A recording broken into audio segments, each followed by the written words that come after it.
नमस्कार दोस्तों, आप लोग कैसे हैं। आज की कहानी है आखिरी बार।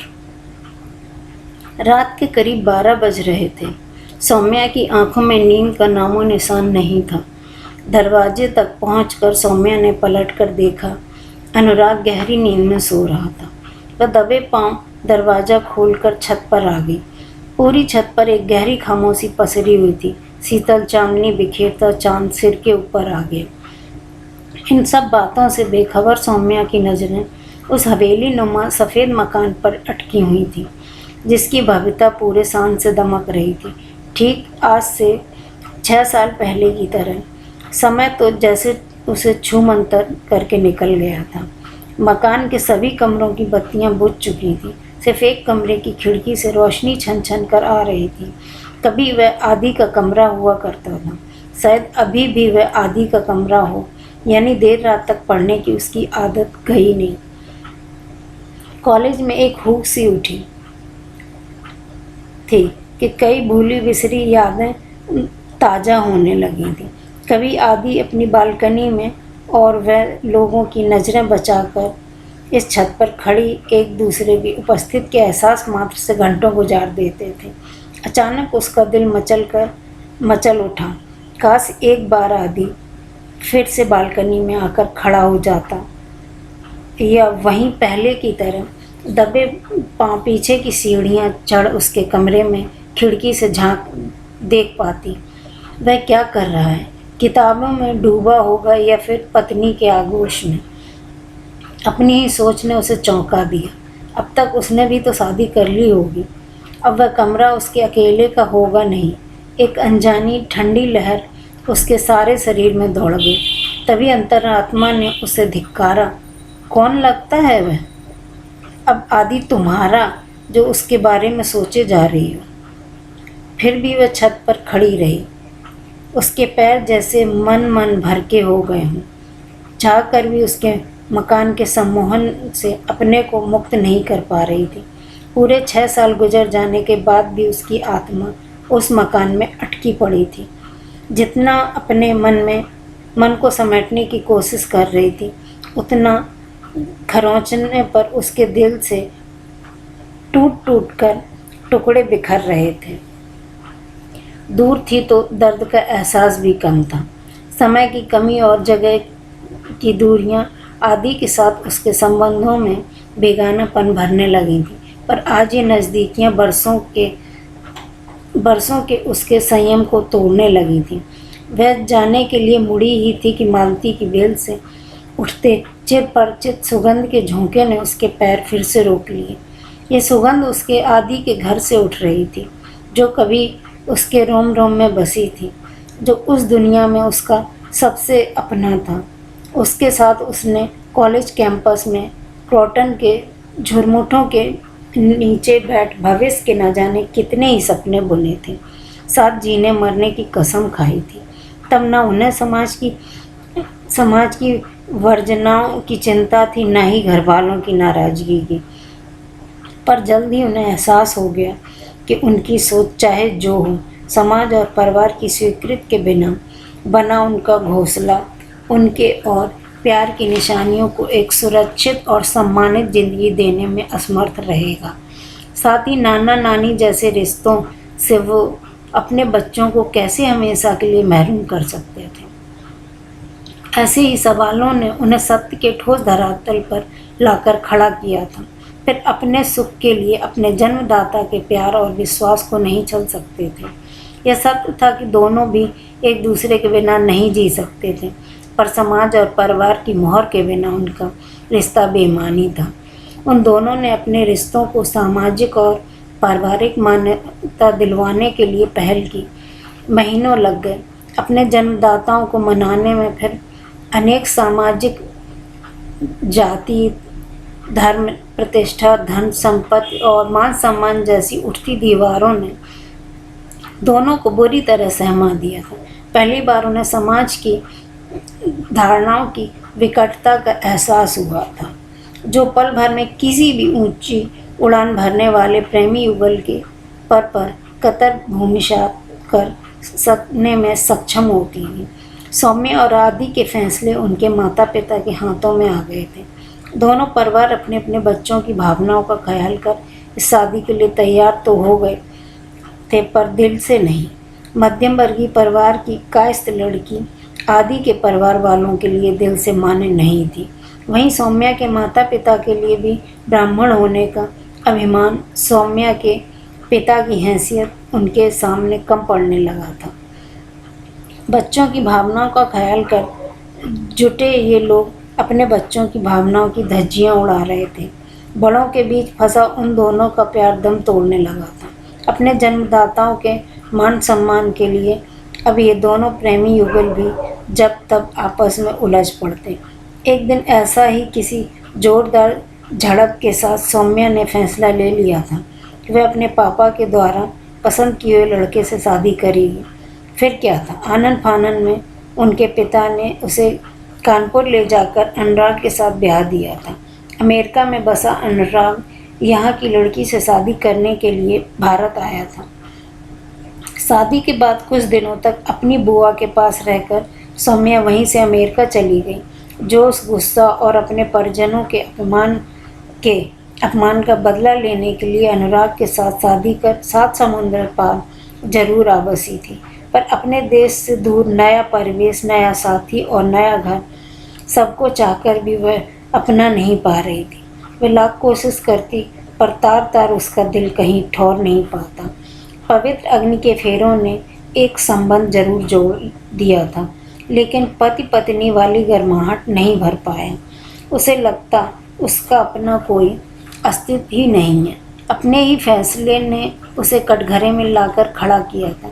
कभी कभी हवा की सरसराहट से भी चौंक कर उठ बैठती। उसे लगता हवा जो बिखरे स्वर में कुछ फुसफुसा रही है।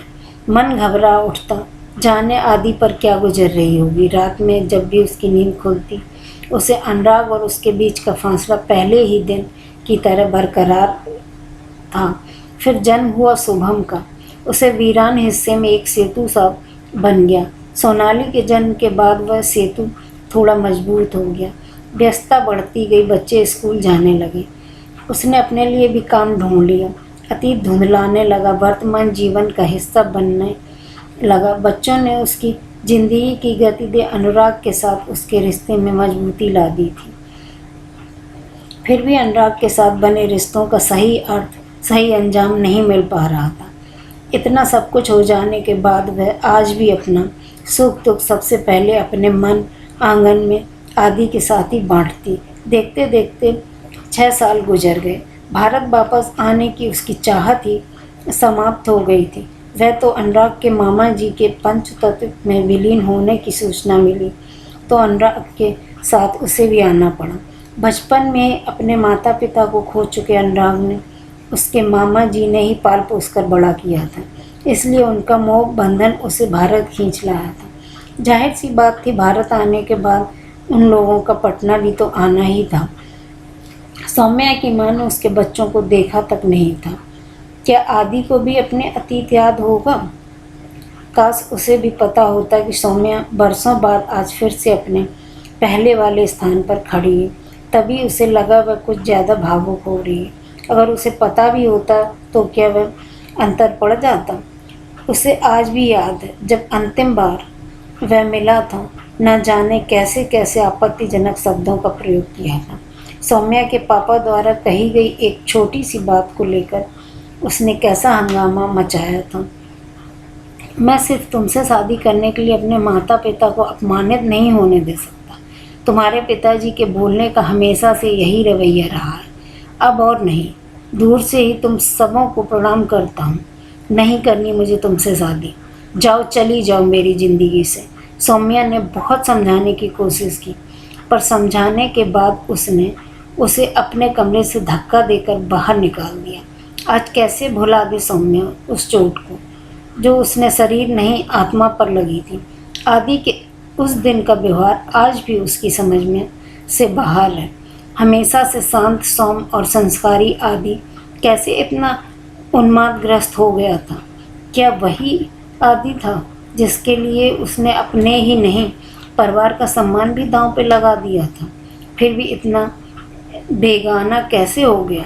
कभी यही आदि उसे प्यार की फैनल लहरों में बहाकर दूर तक ले जाता था और फिर अचानक ही उसे बीच मझधार में छोड़ गया। अचानक ही जैसे उसे होश आ गया। अगर कहीं अनुराग की नींद खुल गई, उसे ढूंढता फिरेगा। वही तेजी से सीढ़ियाँ उतरती अपने कमरे में आ गई। अनुराग और बच्चे सो रहे थे।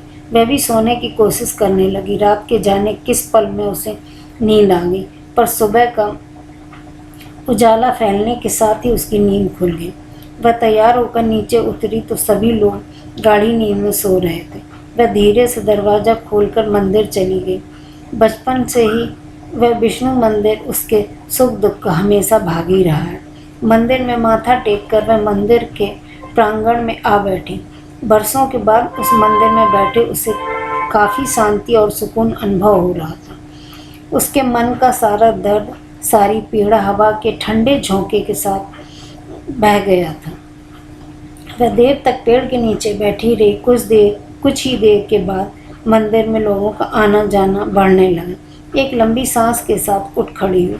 अभी वह जाने के लिए मुड़ी ही थी कि बुरी तरह चौंक पड़ी। कहते हैं किसी को दिल से याद करो तो उसे अवश्य मुलाकात हो जाती है। सामने से आदि आ रहा था। उसके साथ एक औरत और एक छोटा सा लड़का भी था।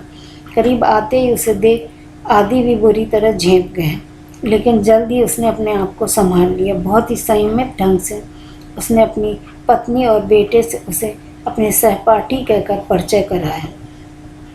एक सूल था उसके कलेजे में उतर गया। अब वह उसकी सहपाठी मात्र है और कुछ नहीं। एक समय था जब वह आदि की सब कुछ थी, आज मात्र वह सहपाठी रह गई है। 6 सालों में जिस दर्द को झेल रही थी, क्या उस दर्द का बस इतना ही मूल्य था?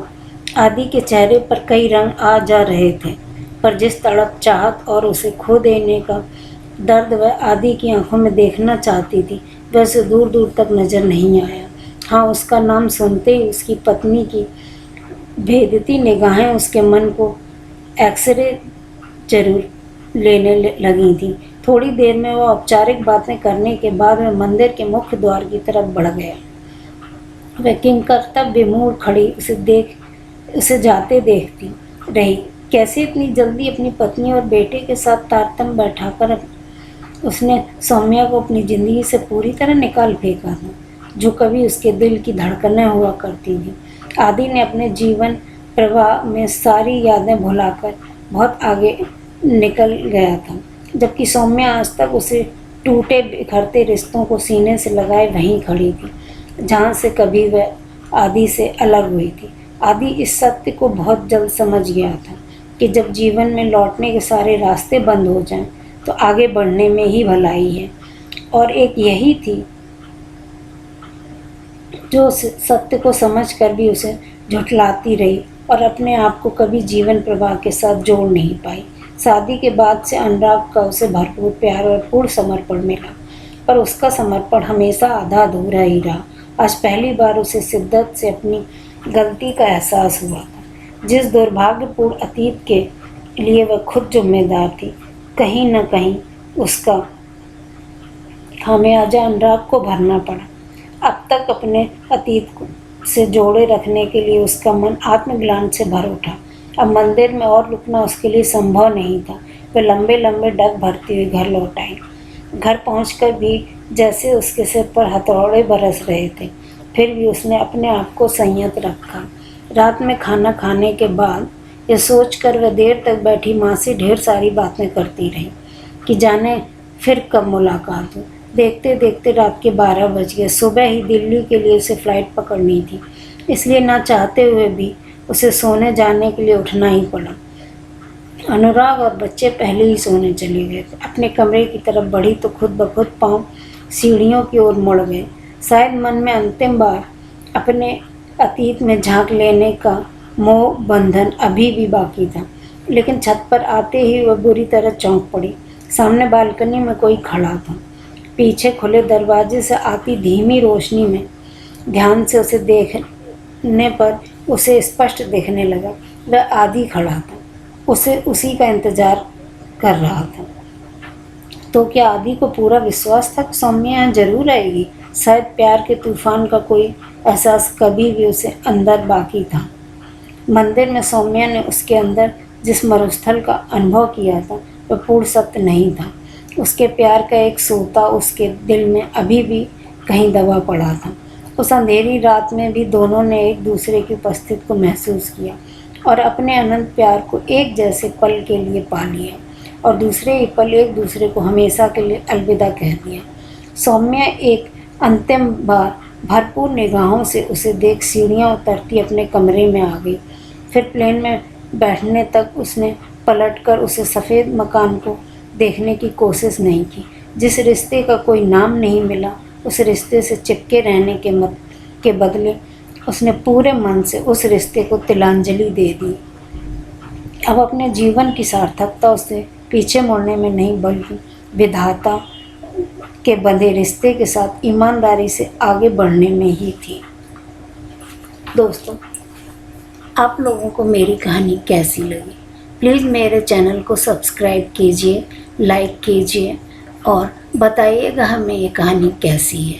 आगे हम और भी कहानियाँ लेकर आते रहेंगे इस आशा के साथ। धन्यवाद।